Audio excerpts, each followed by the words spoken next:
bienvenue à vous tous pour ce webinaire dédié au secteur du bâtiment.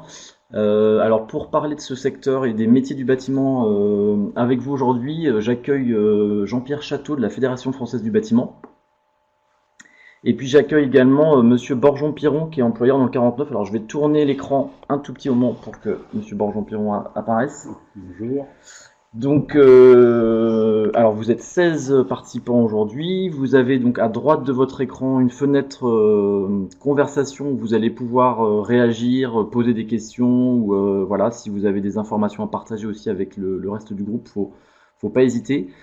Alors pour commencer ce webinaire, on a effectivement, on vous a proposé ce petit quiz avec un certain nombre de questions. Alors on va démarrer tout de suite avec les réponses à ce quiz et puis ensuite on va dérouler un petit peu le programme de ce webinaire. Donc la première question qu'on a posée, c'était le montant du chiffre d'affaires hors taxe réalisé par le secteur du bâtiment au niveau national. Donc vous êtes 5 à avoir répondu 114 milliards, 4 à avoir répondu 140 milliards et puis une personne a répondu 80 milliards. Donc la bonne réponse, Monsieur Château. D'abord, bonjour à tous. Bravo à ceux qui ont répondu 140 milliards. Donc le bâtiment, un poids lourd de l'économie nationale, 140 milliards de chiffre d'affaires hors taxes réalisés par les entreprises. Ok. Alors la deuxième question qu'on vous a posée, c'était sur la répartition du chiffre d'affaires entre travaux neufs et travaux rénovation en Pays de la Loire.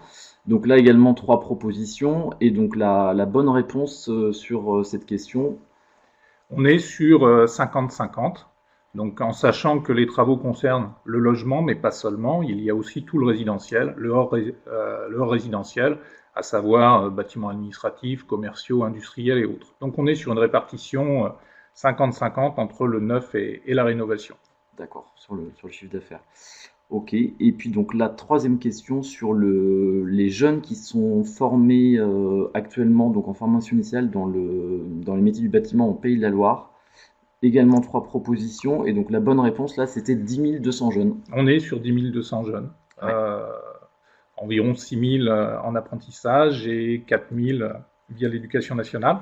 Donc voilà, nous sommes une région qui forme beaucoup et qui avons cette particularité que l'apprentissage est particulièrement en avance avec l'alternance qui est un très très bon dispositif. Ok.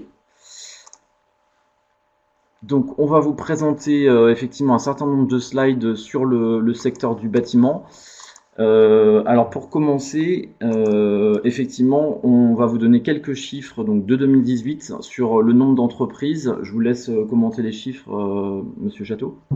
Alors pour avoir une vision nationale du bâtiment, il faut se rendre compte que le bâtiment, c'est 394 000 entreprises. C'est particulièrement important. C'est un secteur avec des majors dont vous entendez parler, des Bouygues, des Eiffage, des SPIE qui vont travailler à l'international, mais ce sont énormément de petites entreprises, des TPE et des PME, on va en voir le détail ensuite, et qui emploient plus de 1 100 000 salariés, auxquels se rajoutent 375 000 artisans. Donc vous voyez des actifs sur le champ du bâtiment qui à hauteur d'1 500 000. Ce qui est important de noter au-delà de ces chiffres, c'est que le secteur du bâtiment, c'est vraiment, je l'ai dit tout à l'heure, c'est un poids lourd de l'économie nationale. C'est un acteur des territoires, parce que même s'il n'y a plus de boulanger ou de café ouvert dans certains petits villages, vous trouverez toujours une entreprise du bâtiment.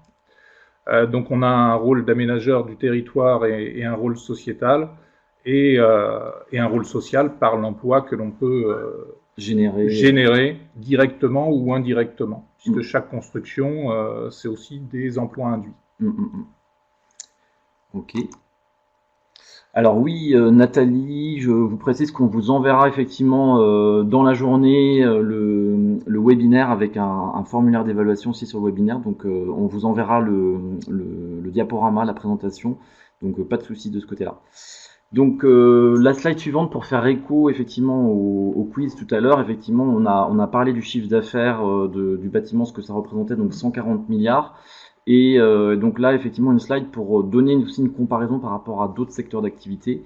Donc le bâtiment, ça équivaut à la moitié de l'activité de l'industrie et à 2 fois celle de l'activité de la banque et de l'assurance. C'est effectivement un parallèle que l'on fait souvent avec les autres secteurs d'activité, parce que, ayant une activité extrêmement atomisée, quand on va parler du chiffre d'affaires du Crédit Agricole, on va être hors de proportion par rapport au chiffre d'affaires d'une entreprise du bâtiment, mais je pense que ce qu'il faut voir, c'est l'activité cumulée. De la même façon que lorsqu'on va parler d'un paquebot qui va sortir des chantiers de l'Atlantique, on va pouvoir évoquer les millions que ça représente, mais je le dirai tout à l'heure, le chiffre d'affaires du bâtiment pour notre région, par exemple, c'est 8 milliards. 8 milliards hors taxes de chiffre d'affaires. Donc c'est quand même quelque chose qui pèse dans l'économie.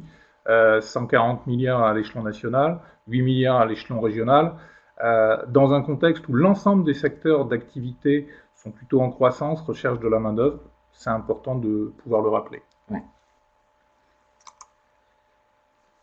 Alors, d'autres éléments aussi quantitatifs un petit peu sur le secteur. J'espère que les slides sont clairs. De toute façon, vous les recevrez comme c'est évoqué. Ce qui est important, c'est de voir, vous voyez dans les histogrammes, le nombre d'entreprises de 0 à 10 salariés. C'est particulièrement important, particulièrement représentatif. Donc, on a un monde du bâtiment avec des entreprises de 0 à 10 et de 11 à 50 salariés. Ces deux segments d'entreprise, c'est 100 milliards de chiffre d'affaires réalisés sur les 140 milliards. Donc ce sont quand même des TPE, PME qui réalisent une grande partie du chiffre d'affaires et donc des travaux du bâtiment. Je pense que c'est quelque chose qu'il faut dire, même si ce n'est pas obligatoirement celle qu'on met le plus en valeur. Tous les segments d'entreprise méritent qu'on s'y intéresse, et vous voyez l'emploi salarié que ça représente sur ces deux segments. On est à 800 000 salariés sur les entreprises de 0 à 50 salariés. Ce qui est important, c'est de se rendre compte donc qu'on est dans un secteur atomisé, quand on voit le nombre d'entreprises que ça peut représenter.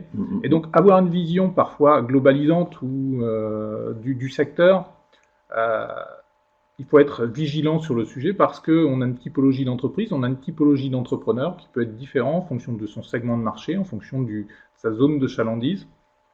Et donc une vigilance à avoir par rapport à cela. Okay. Et donc vous voyez que ces effectifs salariés, c'est 1,1 million à 70%, donc une population ouvrier plutôt qualifiée, c'est particulièrement le cas dans notre région, et une population de cadres et d'étam, dont il faut savoir qu'elle a eu tendance à augmenter, même pendant la crise du bâtiment. D'accord. Puisqu'il y a un besoin d'encadrement intermédiaire de plus en plus ressenti dans notre secteur, et besoin de structurer l'activité.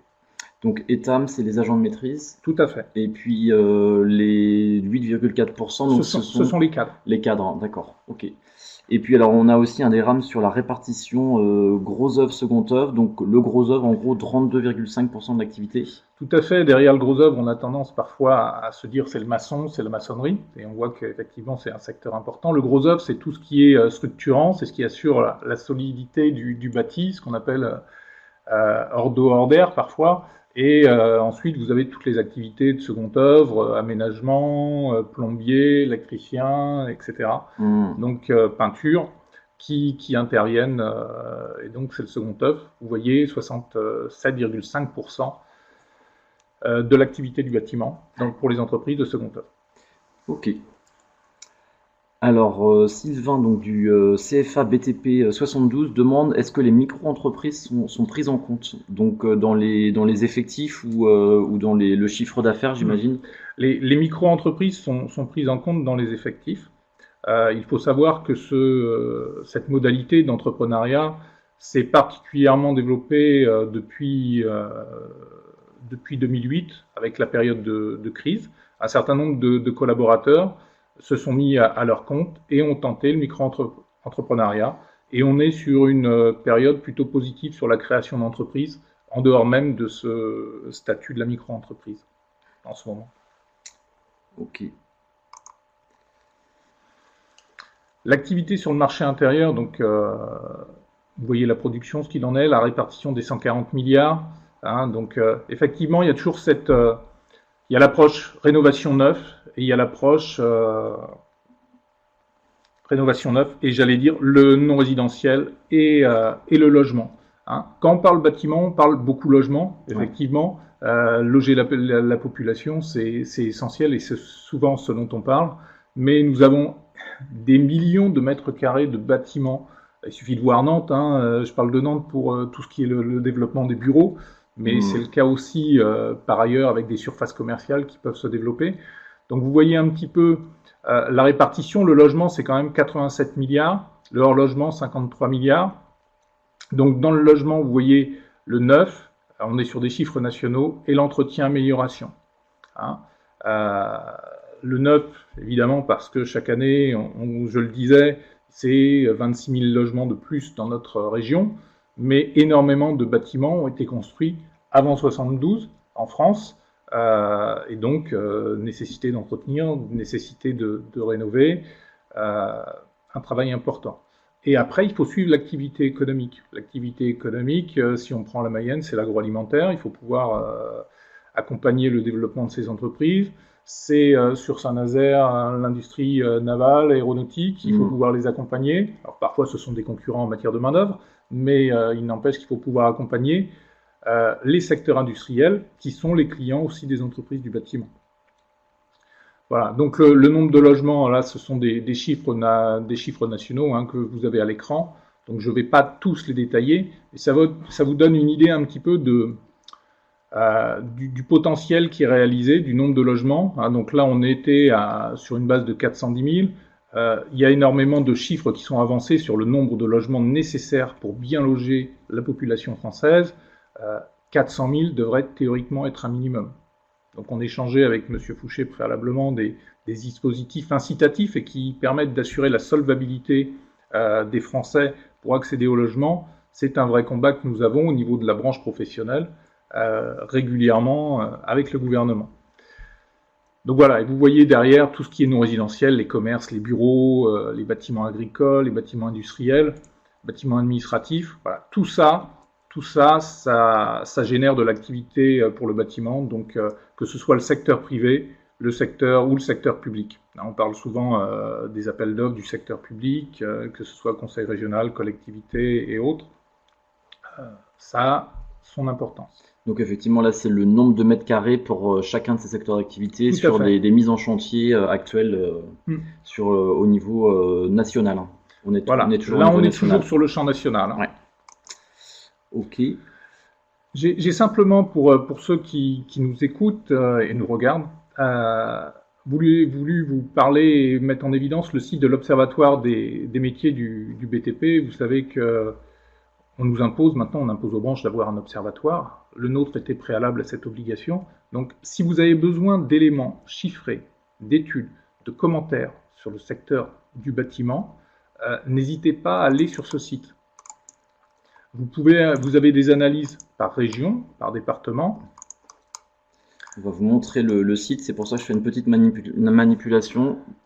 Donc vous inquiétez pas. En tout cas, vous avez un certain nombre de données sur les métiers, sur la typologie des formations, sur l'âge des collaborateurs, les pyramides des âges.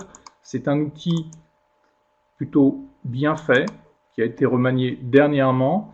Le seul manque qu'il a dans notre région, c'est de pouvoir descendre jusqu'au niveau des EFOP de nos 18 territoires. Puisque, en France, il y a encore la région, les départements, mais chez nous, l'idéal pour les CLEFOP, ce serait d'avoir un outil qui descende jusqu'aux EFOP.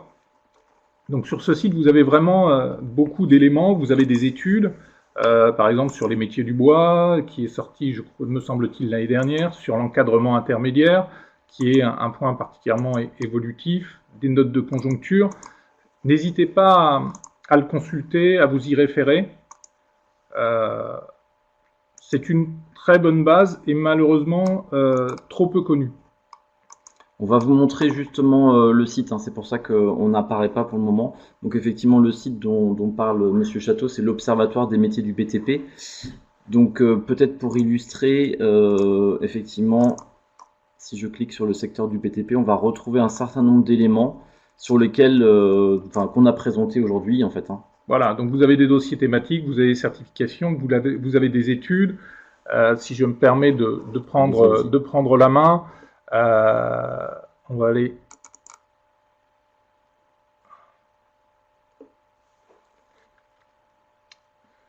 Voilà.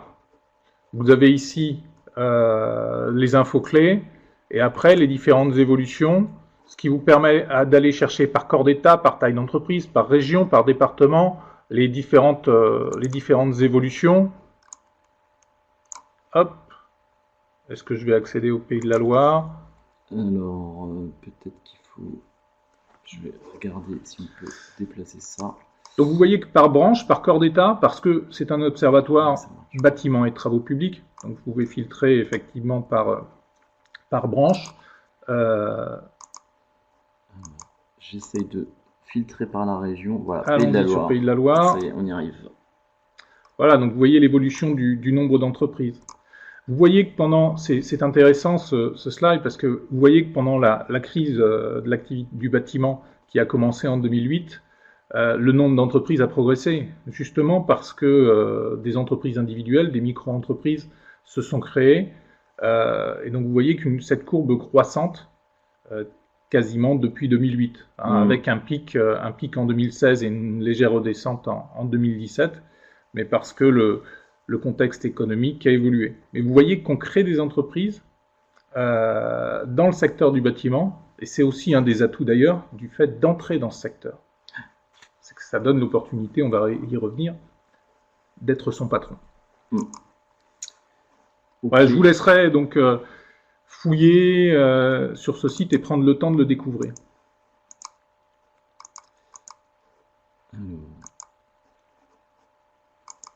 On va revenir effectivement sur la présentation et puis donc relancer la webcam.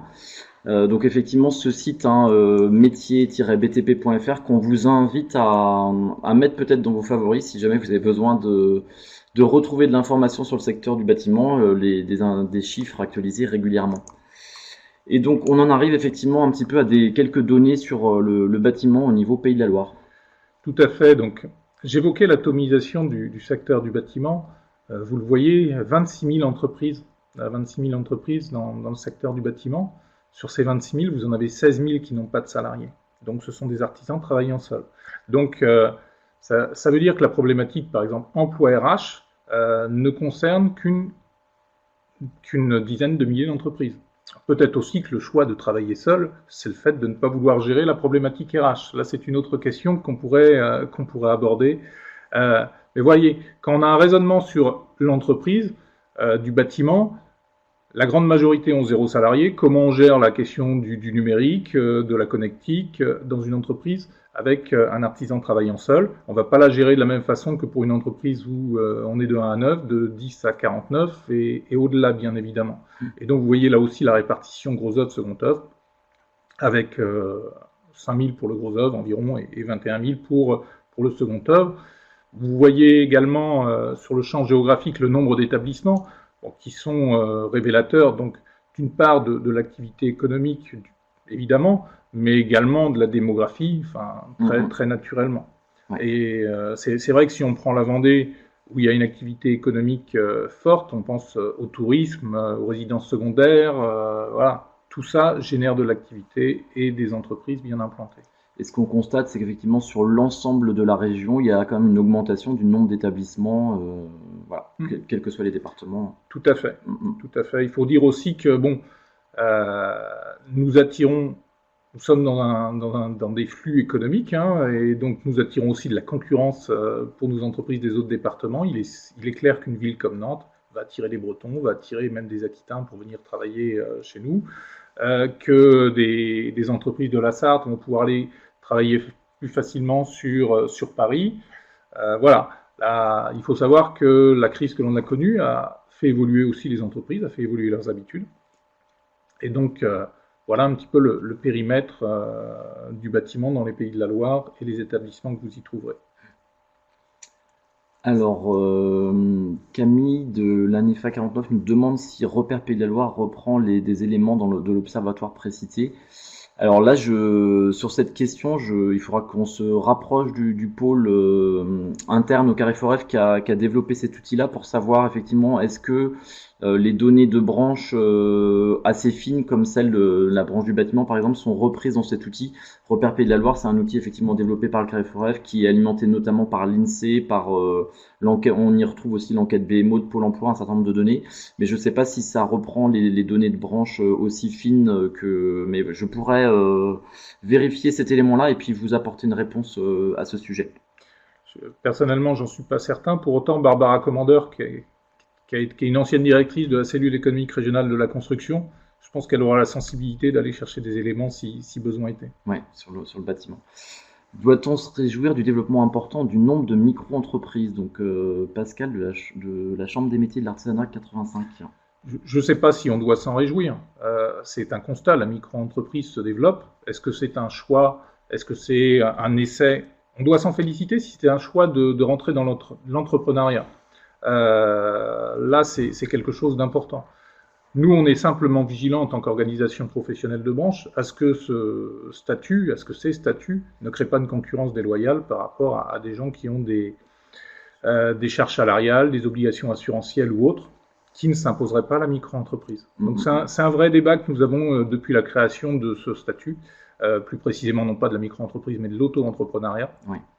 Parce qu'il y avait un certain nombre de contraintes qui s'appliquaient aux entreprises dites traditionnelles, qui ne s'appliquaient pas aux auto-entrepreneurs, et je pense particulièrement à tout ce qui est assurance, stage obligatoire. Donc on a œuvré pour qu'il y ait des rapprochements. Aujourd'hui, à la micro-entreprise, c'est un premier pas vers l'entrepreneuriat, c'est très bien, et en ce sens, on peut le soutenir, mais en étant très vigilant à tout ce qui est possiblement de la concurrence déloyale. Alors on a également une question de Raouf de la Direct en Mayenne qui nous demande effectivement si on dispose de données sur les chiffres d'affaires des établissements ne comptant aucun salarié. Pas à notre niveau. Pas à notre niveau. Moi, j'ai pas d'informations sur ce sujet. Je pense que l'URSSAF, qui devient de plus en plus un organisme centralisateur en matière de données, devrait avoir ce type d'éléments. D'accord. On se rapproche d'ailleurs de l'URSSAF pour travailler avec eux, pour disposer d'un maximum de données fiables. Alors, donc, si on poursuit sur effectivement le visage du bâtiment, de l'activité du bâtiment au Pays de la Loire, donc on retrouve effectivement sur le diagramme de droite effectivement un équilibre entre un quasi-équilibre en tout cas entre le neuf et la rénovation. C'est vrai que donc on est repassé au-dessus des 8 milliards, 8 milliards 100 plus précisément en 2018. On était passé bien en dessous pendant la crise. Donc depuis 2016-2017, redémarrage de l'activité du bâtiment. Ouais. Donc c'est quelque chose qui est positif, tiré par la métropole nantaise, mais pas que, puisqu'on a aussi des villes comme Angers, Cholet, La Roche-sur-Yon, enfin... Je pense à Laval, Le Mans, il y a de l'activité, malgré tout, il y a des dynamiques qui sont mises en place. Donc, il y a une volonté d'agir. On a parlé d'équilibre du territoire. Donc, il y a des opérations cœur de ville avec Action Logement. Il y a un certain nombre de dispositifs qui nous permettent d'être présents, de développer du chiffre d'affaires. Et donc là, sur les deux champs, construction neuve et rénovation entretien. Il faut savoir que sur le champ de la rénovation, on arrive... à avoir 1% à 2% de croissance chaque année sur ce secteur d'activité. La construction neuve, comme je le disais, est plus dans la dépendance de dispositifs incitatifs mis en place par le gouvernement ou modifiés par le gouvernement. On l'a payé particulièrement à l'époque de Madame Duflot, ministre du Logement, sur son dispositif d'investissement locatif. Ok, alors on va poursuivre, peut-être accélérer un petit peu sur les chiffres pour aussi faire intervenir ensuite Monsieur Bourgeon-Piron. Alors effectivement, donc là c'est sur le nombre de salariés avec les différents métiers qui apparaissent. Donc on voit en maçonnerie, en menuiserie, voilà le nombre de salariés par secteur d'activité. Oui, bah, écoutez, là vous pouvez voir, vous verrez les chiffres. Nous avons un tableau de bord emploi-formation réalisé chaque année par la cellule économique régionale de la construction qui nous permet d'avoir des éléments d'analyse. 3 métiers sont toujours en pointe, maçonnerie, menuiserie, peinture. La maçonnerie est toujours en tête. Vous pouvez le voir dans les différents départements. Je pense qu'on a des secteurs qui peuvent évoluer, des métiers qui peuvent évoluer de façon différente en fonction du contexte. On a des périodes où on a besoin de couvreurs, où par exemple l'école de couverture d'Angers fonctionne à plein pour aider les entreprises à trouver des collaborateurs. Là, en ce moment, il y a beaucoup au niveau des métalliers un besoin de main-d'œuvre sur tout ce qui est soudeur. Et donc là, c'est vrai qu'on a aussi la concurrence de la navale et de l'industrie sur ce champ-là. Ouais. Idem sur l'électricité. Hein, on peut effectivement être un peu en concurrence avec d'autres secteurs, mais on a une activité qui se développe. Bon an, mal an, il y a des évolutions d'une année sur l'autre, mais on a une activité bâtiment et par métier qui tente à se développer. Hein. Vous voyez qu'au niveau des populations ouvrières, on est à peu près à 70% chez nous, 23,7% pour les États, mais 6,5% pour les cadres. Et on a une pyramide des âges où on a quand même 7000 salariés du BTP de moins de 25 ans en 2018. Donc c'est vrai que la pyramide des âges, moins de jeunes sont entrés en formation à partir de 2008 jusqu'en 2015 dans le secteur du bâtiment. Donc il y a eu un petit creusement au niveau des moins de 25 ans, mais ça redémarre bien. D'accord. Alors, le nombre de jeunes en formation, justement, effectivement, on voit l'évolution depuis 2008, avec, alors en bleu, c'est donc par la voie scolaire, et en vert par l'apprentissage. Tout à fait. Donc, on se rend compte du potentiel qu'on a de formation sur notre région, puisque on a eu, en 2008, jusqu'à 14 000 jeunes qui étaient formés sur le champ du bâtiment, hein, dont plus de 9 000 en apprentissage. Donc, ça veut dire qu'on a une capacité dans nos centres de formation à former de nombreux jeunes sur les métiers du bâtiment. Donc, les centres de formation, ils dépendent du dynamisme de l'économie. Et donc, comme les entreprises, ils ont souffert de la crise. Et on est passé de 9 000 à 6 000 jeunes, vous le voyez, en 2015-2016. Et depuis 2-3 ans, ça y est, on constate un redémarrage. Mais on a un vrai potentiel dans notre région. Et on a une véritable appétence dans notre région pour la formation et pour la formation des jeunes. Donc l'éducation nationale évolue aussi de son côté.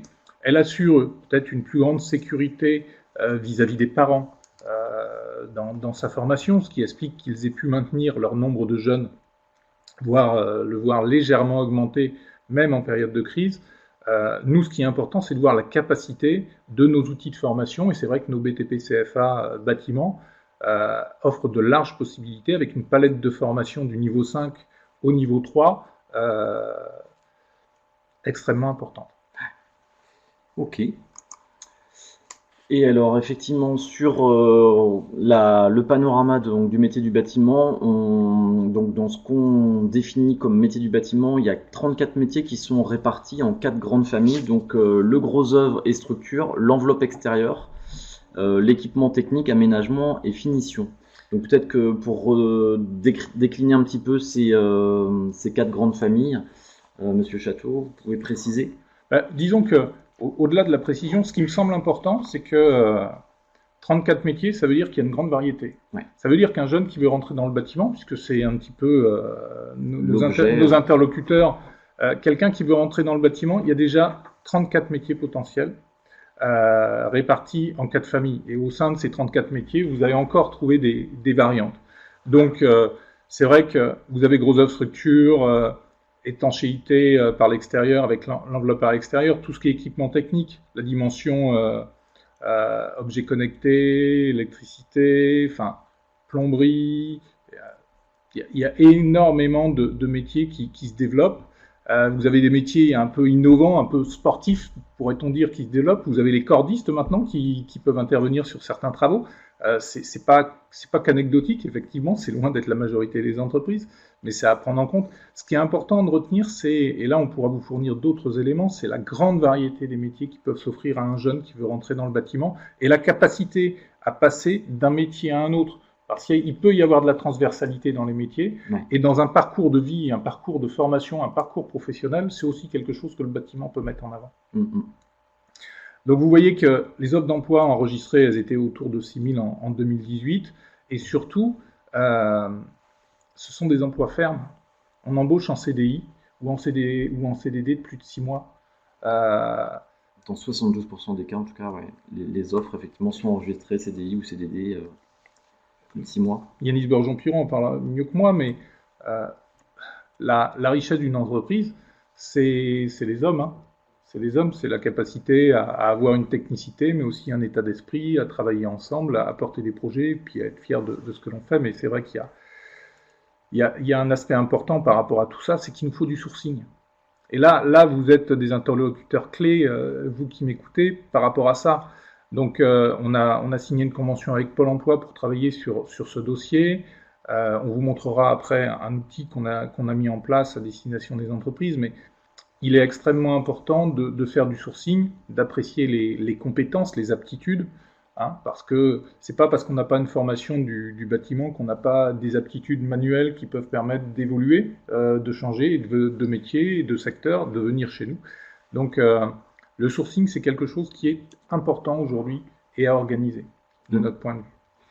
Alors, on a une question également, je vais revenir sur la slide précédente de Nathalie qui nous demande si les personnes en formation continue qui sont aussi comptabilisées dans les chiffres ou est-ce que c'est que les apprentis et élèves formation initiale? Non, c'est que la formation initiale. Ouais, c'est ça, on est bien uniquement sur la formation initiale sur ces chiffres-là.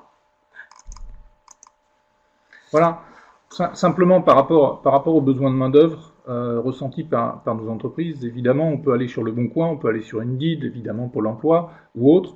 Mais il nous a semblé important, au titre de la Fédération du bâtiment, de donner aux entreprises un outil dédié. Donc, on a créé, et on n'est pas la seule région à l'avoir fait, une plateforme emploi bâtiment. Alors, n'hésitez pas à aller la consulter. Ça concerne évidemment des CDD, des CDI, mais aussi la possibilité de trouver des stages. Les entreprises y sont géolocalisées. Et donc, voilà, nous, on a voulu offrir un support de plus pour rechercher permettre aux entreprises et aux candidats de se retrouver. Et on est en réflexion pour travailler avec Pôle Emploi et que l'on puisse retrouver nos annonces de la plateforme emploi sur le site de Pôle Emploi. Ouais, ça veut dire que faire communiquer les deux, Tout à fait. Les deux plateformes pour que effectivement les offres de cette plateforme dédiée au bâtiment soient disponibles également sur Pôle Emploi. Et avoir une diffusion optimale. D'accord.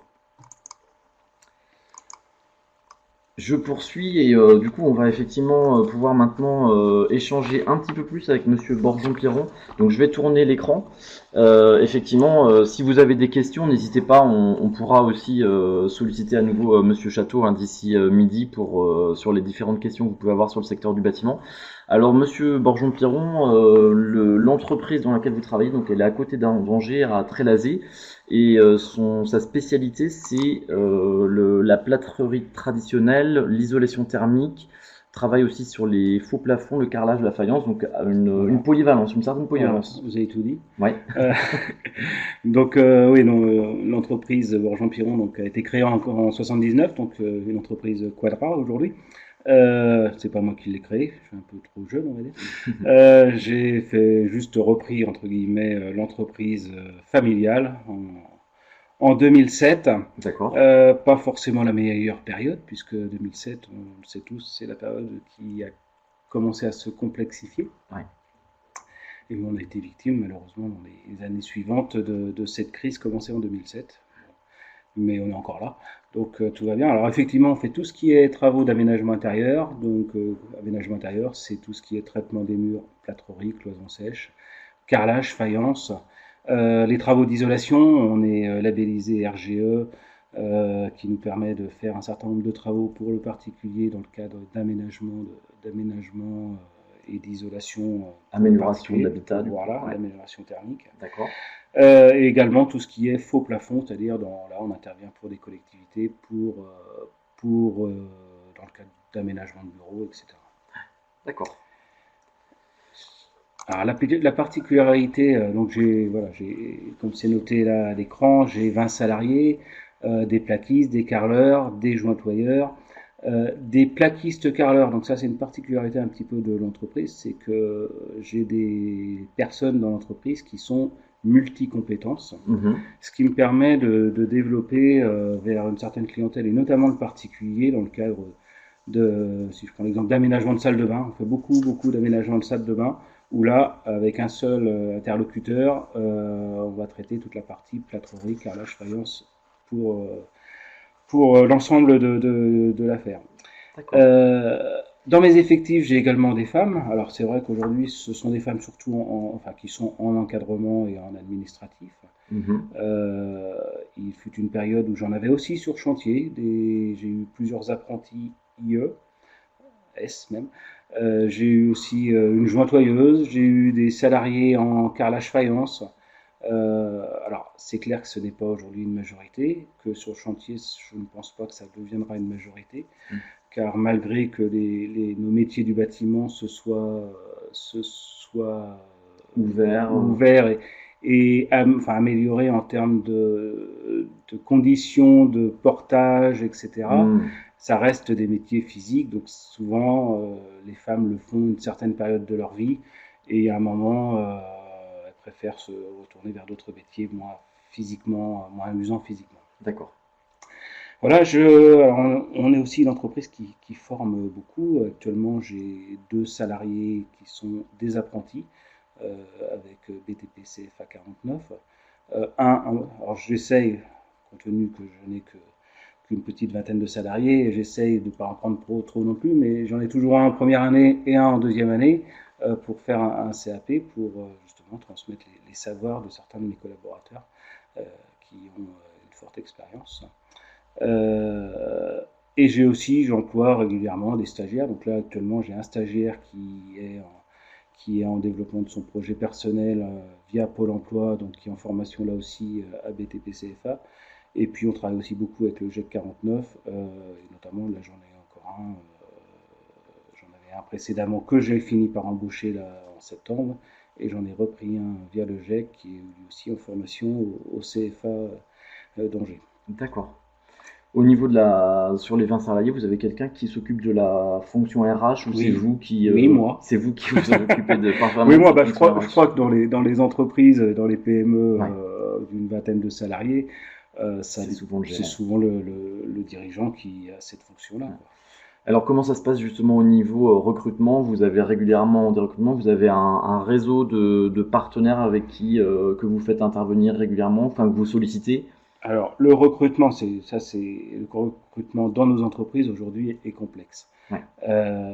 Parce que malheureusement, on l'a vu tout à l'heure avec les slides sur la formation, il y a eu un défaut de formation pendant des années. On se le retrouve aujourd'hui dans les gens qu'on ne retrouve pas sur le marché du travail. Ouais. Donc aujourd'hui, on passe principalement par l'intérim, dès lors qu'on arrive à trouver du personnel. Donc on prend les personnes en intérim plusieurs mois pour s'assurer déjà de leurs compétences techniques.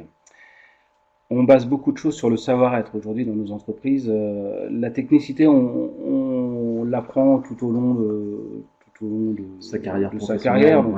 Donc ça, c'est pas inquiétant. Par contre, le savoir-être est super important, et notamment chez moi, parce que nous, on travaille beaucoup, on le verra tout à l'heure sur le type de clientèle que j'ai. On travaille beaucoup en site occupé, donc chez les particuliers, dans les collectivités, mais dans des bureaux qui sont occupés, etc.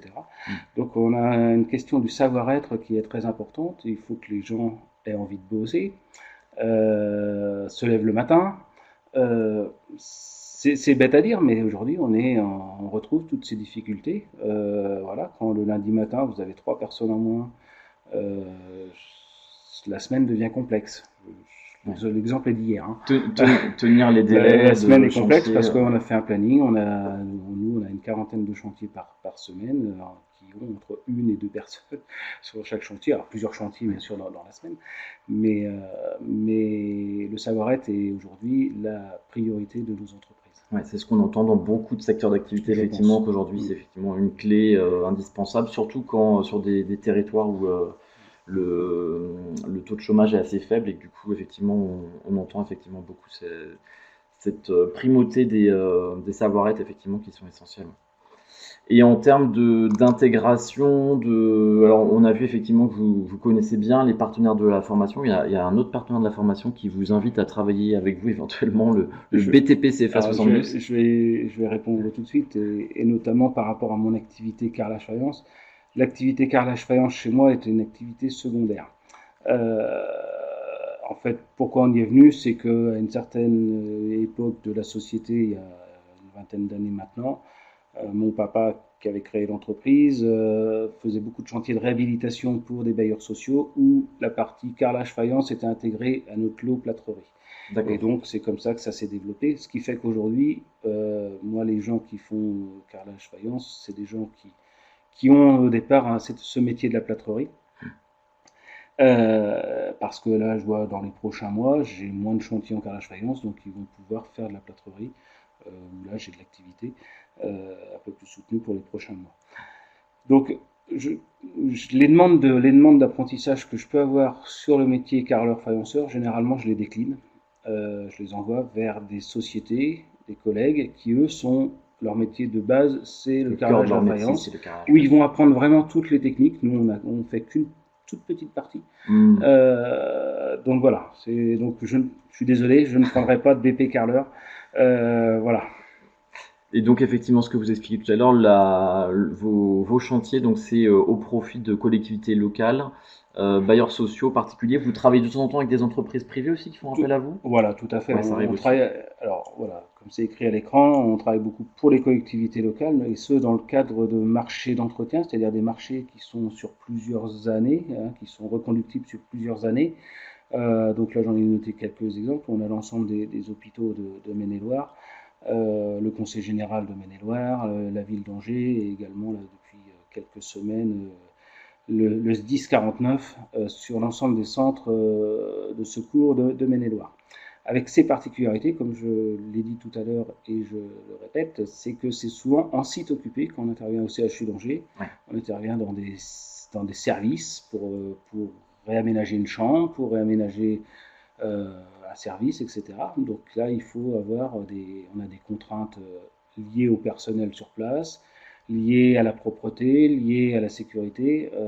Limiter les nuisances. Voilà, tout à fait. Ouais, toutes ces là, choses, là, par exemple, aujourd'hui, j'ai envoyé une équipe tout à l'heure à l'hôpital de Cholet pour travailler dans le service ophtalmologie, où on peut intervenir qu'en fin de journée, quand les examens d'ophtalmologie sont terminés, pour pas nuire, pour pas déranger, je dirais, l'activité des gens du centre hospitalier. Et puis effectivement, on travaille beaucoup pour les bailleurs sociaux dans le cadre de grosses réhabilitations de logements. Donc on a participé à 80%, 90% des grosses réhabilitations qui ont eu lieu sur Angers, dans les différents quartiers d'Angers, pour les différents bailleurs sociaux. Et là on fait de la plâtrerie, là on fait un peu de faïence, de carrelage, mais là aussi, particularité, site occupé chez le locataire. Donc c'est là que le savoir-être est très, très, très, très important. Et puis après, on travaille donc pour le particulier dans le cadre de rénovation et aménagement, de salles de bain, d'extension, etc., d'isolation thermique également. Et puis on travaille, le développement de nos marchés se fait également beaucoup par le réseau. Je participe à un certain nombre de réseaux d'entreprises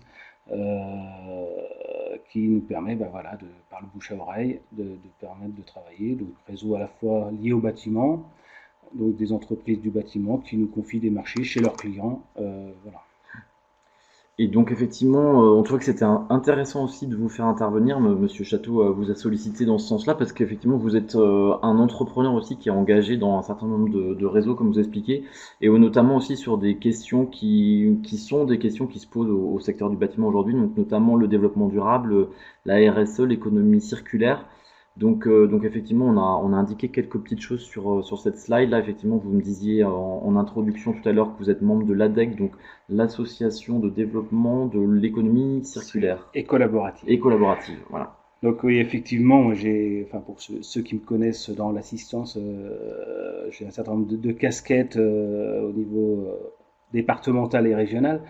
Et notamment sur deux sujets qui m'apportent beaucoup, qui sont la formation qu'on vient d'évoquer, mais également sur toute la partie développement durable, puisque je suis élu à la Chambre de commerce d'Angers et en charge de ces problématiques environnementales que sont l'économie circulaire et la maîtrise de l'énergie.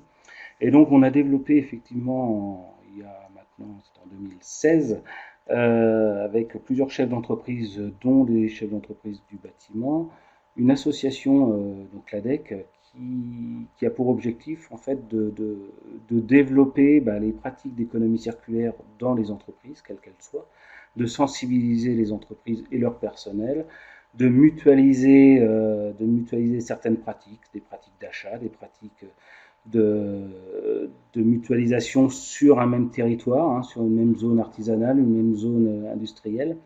Et donc, on développe ça depuis quelques années. On a développé également une plateforme d'échange qui s'appelle Trocadec, qui permet d'échanger entre entreprises. Certains, voilà, il y en a qui veulent avoir des palettes, ça peut peut-être intéresser notre entreprise, des cartons, des emballages, etc. Et puis aussi, essayer de faire développer aux entreprises leur façon de gérer leurs déchets. Alors, il y a les gros collecteurs, hein, que sont les Veolia, que sont les de Richebourg, etc., les Brangeons, etc. Mais pour les petites, là on va revenir vers les petites PME, que on l'a évoqué tout à l'heure par rapport aux chiffres du bâtiment. Il y a beaucoup de petites PME, petites entreprises artisanales, qui n'ont pas un volume suffisant pour mettre une benne dans sa cour ou pas la place, tout simplement. Donc, on a développé un système avec des acteurs de l'économie sociale et solidaire pour une collecte vraiment porte à porte sur une même zone. On a des acteurs qui font X entreprises dans la zone pour récolter les cartons, pour récolter le papier, pour récolter, etc. Et puis sensibiliser ces entreprises à faire des économies économiques, des économies financières via une mutualisation des achats par rapport à leurs frais généraux, qui permettrait justement de financer, parce que c'est un coût un petit peu plus important, de financer ces actions avec les acteurs de l'économie sociale et solidaire. Donc voilà, puis sensibiliser oui, le personnel au développement durable. Moi actuellement dans l'entreprise, j'ai 12 tris sélectifs, alors qui vont du tri du papier, en passant par le tri des bouteilles plastiques, mais en allant jusqu'au tri du placo propre ou peu souillé, on va dire, qui retourne lui en usine de fabrication de plaques de plâtre. D'accord. Voilà. Et ça, du coup, ça fédère combien de membres aujourd'hui, l'ADEC à peu près ? L'ADEC aujourd'hui, on est 85, il y a 85 entreprises aujourd'hui. On devrait atteindre la centaine. Sur le territoire donc d'Angers. Sur le territoire du 49. Du 49, ouais, d'accord. Donc effectivement, on voit que c'est une tendance quand même. Effectivement, ça mobilise. Il y a des. On est dans la sensible. On est dans la mouvance sociétale. Voilà, aujourd'hui, on voit il y a la loi anti-gaspillage qui va être promulguée dans les prochaines semaines. Et nous, le bâtiment, c'est vrai qu'on est un producteur important de déchets, notamment, et qu'on fait beaucoup de choses pour retraiter ces déchets, malgré tout ce qu'on peut entendre un peu partout. Et l'image qui a changé, c'est intéressant effectivement d'avoir votre témoignage pour montrer que il y a des choses qui se structurent. Enfin voilà. Et en plus, moi, mes métiers sont beaucoup sont des métiers producteurs de déchets de façon assez conséquente. Important, ouais.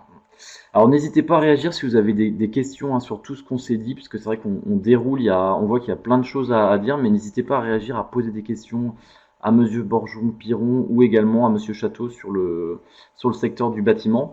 Peut-être donc effectivement pour revenir sur le recrutement, tout à l'heure on a parlé que vous faites appel à l'intérim. Vous avez d'autres circuits, d'autres procédés pour trouver de la main-d'œuvre ? Non, c'est d'être prêt. Alors c'est surtout par intérim, c'est vrai, mais après c'est d'être présent, comme je le disais, dans les réseaux. Les réseaux d'entreprise, c'est des réseaux entre guillemets business, mais c'est aussi des raisons pour montrer l'entreprise. On est présent sur les réseaux sociaux, on est présent dans des conférences, un peu comme je le fais également ici, par la Fédération du bâtiment, on a un certain nombre d'actions pour montrer nos métiers du bâtiment. Et là, ça me fait un petit peu insister sur le fait qu'il ne faut surtout pas hésiter à nous solliciter, que ce soit au niveau régional, mais aussi dans chaque département, solliciter les entreprises via notamment la FFB, puisque nous, Vous ouvrez vos portes. On ouvre nos portes, on est prêt à aller dans les différents établissements, on est prêt à expliquer lors de réunions territoriales les métiers du bâtiment et puis essayer d'attirer des gens chez nous. Voilà, donc on est tout à fait ouvert à ça. Voilà. Là aussi, on voit que dans différents secteurs, de plus en plus, les employeurs sont prêts à consacrer du temps, puis ont conscience que c'est important qu'ils le fassent pour faire connaître leur métier et faire venir des futurs salariés dans leur secteur d'activité, dans leurs entreprises. Et le bâtiment, c'est vrai que là, j'ai évoqué la partie environnementale et on est complètement en phase avec tout le développement de la société, que ce soit l'environnement, mais que ce soit également le numérique, etc., l'utilisation justement des objets connectés, enfin, voilà, il y a un certain nombre de choses qui se passent, on n'est pas en marge de toutes les évolutions de la société aujourd'hui. C'est une bonne transition parce qu'effectivement, justement, on voulait évoquer effectivement cette question aussi de l'évolution des métiers. Je vais tourner à nouveau l'écran. Donc effectivement, la question de la promotion des métiers dont on parlait à l'instant, il y a des opérations qui existent, donc les coulisses du bâtiment. J'ai choisi le bâtiment.fr qui est un site internet aussi. Le bâtiment.fr, effectivement. Ouais. Ce qui est important, Yanis a introduit le sujet, c'est comment faire la promotion des métiers, comment valoriser l'image du secteur du bâtiment. C'est essentiel. Comment toucher les jeunes, comment toucher leurs familles, leurs parents, comment toucher les enseignants aussi par rapport à l'image du bâtiment, par rapport à l'orientation des jeunes vers les métiers du bâtiment. Donc au niveau de la fédération, depuis 2003, on lance chaque année au mois d'octobre les coulisses du bâtiment où on invite des collégiens à venir visiter des chantiers, visiter des ateliers, échanger soit avec des jeunes sortant d'apprentissage, soit avec des professionnels sur ce que sont les métiers du bâtiment. Cette année, on a accueilli dans notre région 3000 jeunes, 3000 collégiens sur les chantiers, c'est plus de 50 000 au niveau national. L'année dernière, on a lancé une campagne « J'ai choisi le bâtiment » un peu décalée pour essayer de promouvoir nos métiers, pour se montrer. Et peut-être avez-vous vu encore ce week-end à la télévision la campagne « La construction demain s'invente avec nous », donc qui est portée par l'ensemble de la branche du bâtiment. Il est essentiel, mais le problème c'est qu'on est en concurrence avec les autres secteurs, surtout en ce moment, de faire prévaloir les atouts des métiers du bâtiment, ce qu'on va voir d'ailleurs tout de suite après. Yanis en parlerait mieux que moi, mais c'est vrai que choisir le bâtiment, c'est d'abord un collectif. On travaille avec les autres. On travaille avec les autres au sein de son entreprise. On travaille aussi avec les autres sur un chantier. Ça veut dire qu'avec d'autres entreprises, avec d'autres collègues, et donc on travaille sur du collectif. Évidemment, il peut y avoir des métiers qui peuvent être plus individuels, mais il y a quand même une dimension collective à la réalisation d'un ouvrage. On peut faire tous les jours quelque chose de nouveau. Yanis le disait, il va envoyer un de ses collaborateurs travailler dans un centre hospitalier, mais le lendemain, il va peut-être aller travailler sur le site de Fontevraud, chantier que suit Yanis. Progresser rapidement dans l'entreprise, là, en fonction des capacités, en fonction de l'envie, en fonction de la transversalité, on peut travailler sur les métiers, mais aussi on peut travailler sur son évolution en matière de promotion, d'encadrement, de management. On met en place des formations, des CQP pour accompagner des montées en compétences sur l'encadrement. Et l'encadrement intermédiaire est de plus en plus important dans nos entreprises, quelle que soit leur taille. Ce qui est important aussi, et quelque part, la fierté que peut avoir quelqu'un qui travaille dans le bâtiment, c'est qu'il contribue à créer et à entretenir son cadre de vie. Quand on dit qu'on est sur l'aménagement du territoire, quelqu'un qui travaille dans le bâtiment peut dire à son enfant, voilà, ça, moi, j'y ai participé. Voilà ce que j'ai fait sur cet ouvrage. Et ça, c'est important à prendre en compte. Devenir son propre patron. Combien de jeunes aujourd'hui ont démarré avec un CAP et sont aujourd'hui de remarquables chefs d'entreprise dans le secteur du bâtiment? On l'ignore souvent, mais c'est plutôt impressionnant et avec des évolutions assez incroyables. Et tout ça, toujours en travaillant sur leur secteur géographique, s'ils ont fait le choix, parce que le bâtiment, c'est un emploi qui est non délocalisable.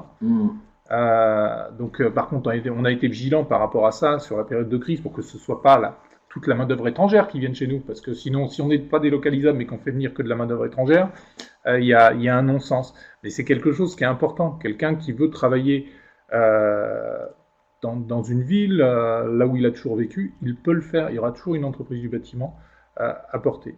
Et puis, on est une branche qui est particulièrement organisée, donc avec des avantages sociaux, avec des structures comme ProBTP, en matière de prévention comme l'OPP-BTP, avec une caisse intempérie dédiée pour la gestion des congés payés.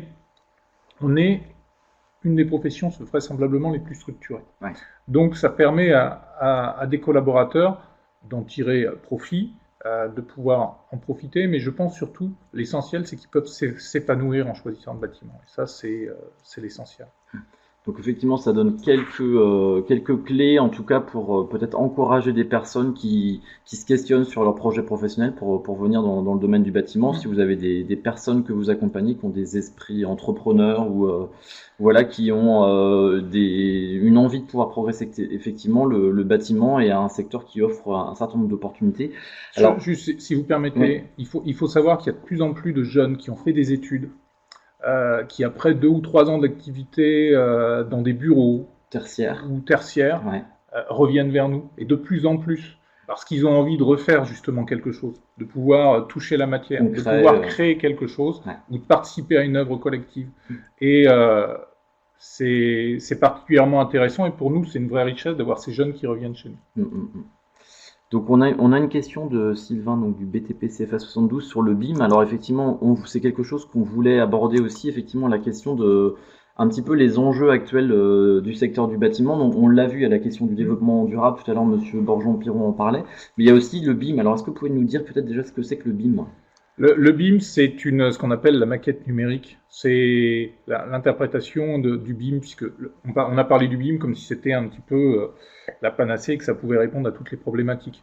Le BIM, à l'origine, c'est surtout une base de données qui permet à chacune des entreprises, et dans le cadre d'un projet de construction, d'apporter ces données, d'incrémenter pour qu'on ait une vision globale et aboutir quelque part à une maquette numérique de la future construction, ouais. Que le futur acquéreur, le futur locataire quasiment puisse avoir un certain nombre de données sur son bien. Donc, au-delà du BIM, nous, ce qui compte, c'est le numérique. Parce que le BIM, c'est la maquette numérique, mais le numérique, c'est beaucoup plus global, et on a des entreprises, on les pousse effectivement à intégrer le numérique. C'est intégré dans toutes les formations aujourd'hui de nos centres de formation. Je pense que c'est effectivement BTP CFA 72, je pense que vous l'intégrez, mais le BIM n'est pas encore appliqué de façon globale.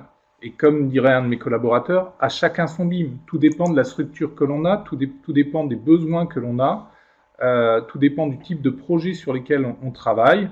Je pense que on peut, de la même façon que je le disais au départ, on ne peut pas avoir une approche globalisante. On intègre le numérique, on forme au numérique. Il y a un certain nombre de formations qui sont mises en place depuis 4-5 ans sur notre territoire. C'est quelque chose qu'on prend en compte. Le numérique, il est partout aujourd'hui. Les objets connectés, ils sont partout aujourd'hui. Ils sont sur la santé au travail. Vous avez les chaussures connectées maintenant pour savoir s'il y a un accident qui peut se dérouler.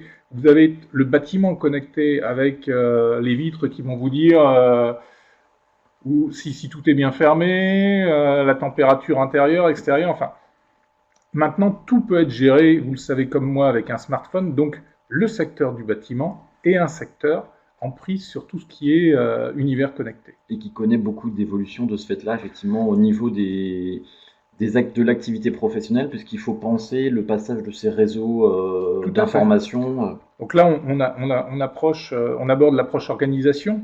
Tout ce qui est connectique, tout ce qui est numérique doit être réfléchi, doit être anticipé. Donc on est ce qu'on appelle l'approche Lean, mais c'est avant tout de l'organisation, savoir anticiper, savoir se projeter, savoir mieux préparer pour que l'exécution soit facilitée. Et là aussi, ça fait partie des évolutions qu'on peut avoir à connaître, des réflexes qu'on peut avoir à porter vis-à-vis des collaborateurs. Et donc ça sous-entend aussi quelque part une évolution des modes constructifs. Parce que demain, il va falloir peut-être produire davantage, produire différemment, avoir une approche semi-industrielle des process. Ça existe déjà sur la construction bois, par exemple. On fait tout en atelier, puis on amène tout. Vous avez plein de logements étudiants, vous le savez comme moi, où toute la salle de bain ou la salle de douche, elle arrive, c'est un caisson et tout est fait. Donc voilà, il y a des évolutions sur les modes constructifs et le secteur du bâtiment évolue, et il évolue en fonction de ses marchés. C'est la transition énergétique, donc on a une vraie responsabilité par rapport à cet enjeu de la transition énergétique, donc on nous l'a fait peser très sérieusement sur nous, mais c'est aussi l'accessibilité, comment maintenir à domicile les personnes âgées, les gens qui veulent rester chez eux. Donc là, à la FFB, on a développé des marques et on forme des chefs d'entreprise et leurs collaborateurs pour être plus à même de répondre à cette clientèle. Parce que là, comme le disait Yanis Borjean-Piron, il y a une question de savoir-être. Quand on va rencontrer une personne âgée, quand on va travailler chez elle, il y a une façon de lui parler, de s'exprimer. D'où effectivement les compétences attendues d'un salarié. Un chef d'entreprise serait mieux à même d'en parler que moi, mais ce que j'en vois, c'est... D'abord, il y a le champ social, c'est un savoir-vivre. On l'a dit, c'est un collectif. Donc, quand on vit dans un collectif, il y a un savoir-vivre, il y a un minimum de respect, d'éducation à avoir. Il faut respecter un minimum de règles, ce qui n'empêche pas une liberté de parole et d'intégrer toutes les populations, qu'elles soient Y, Z ou antérieures comme, comme moi. Il y a aussi la dimension relationnelle. C'est le savoir-être, c'est comment savoir se comporter, c'est être à l'heure, c'est vis-à-vis des particuliers chez qui on va savoir se comporter. Certaines discrétions, certaines... Tout à fait. Ouais. Donc je pense que aujourd'hui, au-delà des compétences techniques, c'est ce qu'attendent les chefs d'entreprise. Ouais. Parce que les soft skills ont pris énormément d'importance. Effectivement, M. Borjean-Piron l'évoquait tout à l'heure. Tout à fait. Alors, il est midi 1, donc si vous avez une question à poser les uns ou les autres, n'hésitez pas, parce qu'on va bientôt conclure le webinaire, donc n'hésitez pas, on voit qu'il y a plein de choses à se dire. M. Borjean-Piron va intervenir également. Juste pour répondre à la question de Sylvain, là, concernant l'intérêt ou pas d'être RGE, compte tenu effectivement de l'évolution des critères de crédit d'impôt notamment, je pense que RGE, il ne faut pas voir ça que par rapport à des aides de l'État. Il faut voir ça par rapport à une sensibilisation, une formation qui permet de connaître les autres métiers qu'on ne connaît pas bien. Moi, j'ai fait ces formations RGE, ça m'a permis de connaître la ventilation, ça m'a permis de connaître le chauffage, quel intérêt, etc. Donc il faut... Voilà, c'est un peu, je dirais, le problème qui a été vécu. Fallait être absolument RGE pour que les clients puissent bénéficier de l'éco-PTZ, etc. Et on a vu fleurir un certain nombre de formations, un certain nombre d'entreprises qui sont devenues RGE via juste un petit questionnaire, aucun intérêt. Quelle fiabilité. Voilà. Alors RGE, pour rappel, c'est reconnu garant de l'environnement. Garant de l'environnement, oui, d'accord. Ok. Je vais parcourir juste les dernières slides rapidement. Alors, en fin de diaporama, vous aurez effectivement 2 pages qui vous permettront d'en savoir un petit peu plus si vous avez envie de poursuivre la découverte. Donc, on retrouve le site de l'Observatoire dont on a parlé tout à l'heure, métier BTP. Le site également La Construction.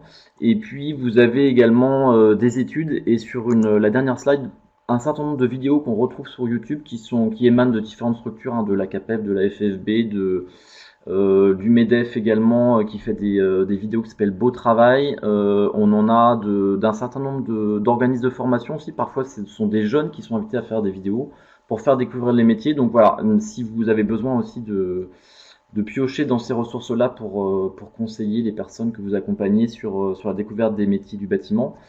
Est-ce que vous avez d'autres questions? C'est le moment, parce qu'on va conclure bientôt. Vous aviez un mot à rajouter également, Monsieur Château? Non, simplement sur la transmission des savoirs, la compétence, une des compétences attendues aussi, c'est une compétence pédagogique quelque part. Oui. C'est-à-dire que les collaborateurs doivent savoir transmettre leurs compétences.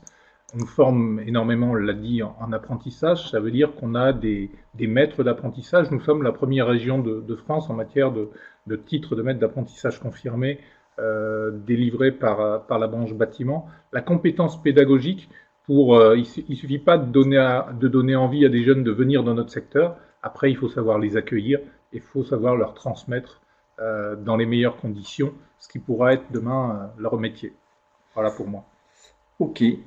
On voit qu'il y a plein de choses à dire sur le bâtiment. On avait des interlocuteurs qui avaient en tout cas plein de choses à vous expliquer, à vous faire découvrir.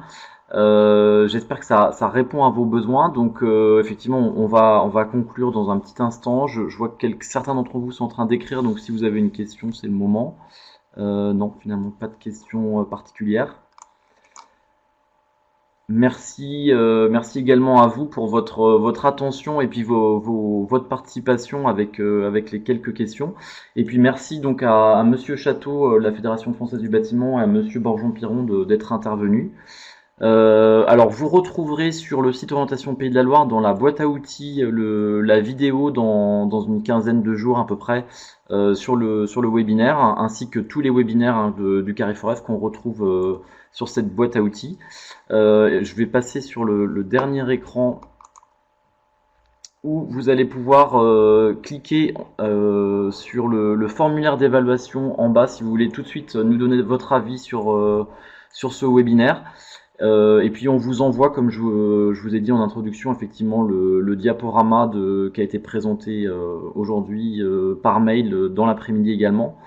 Merci à tous, il n'y a pas d'autres questions pour vous, donc n'hésitez pas en tout cas, hein, peut-être le message qu'on peut faire passer, c'est le bâtiment, il y a des opportunités, on l'a vu, des possibilités d'évolution, un certain nombre de choses, et le bâtiment attend de la main-d'œuvre, recherche de la main-d'œuvre. Tout à fait. Ouais. Ok, merci, bonne journée à tous. Merci à tous. À bientôt.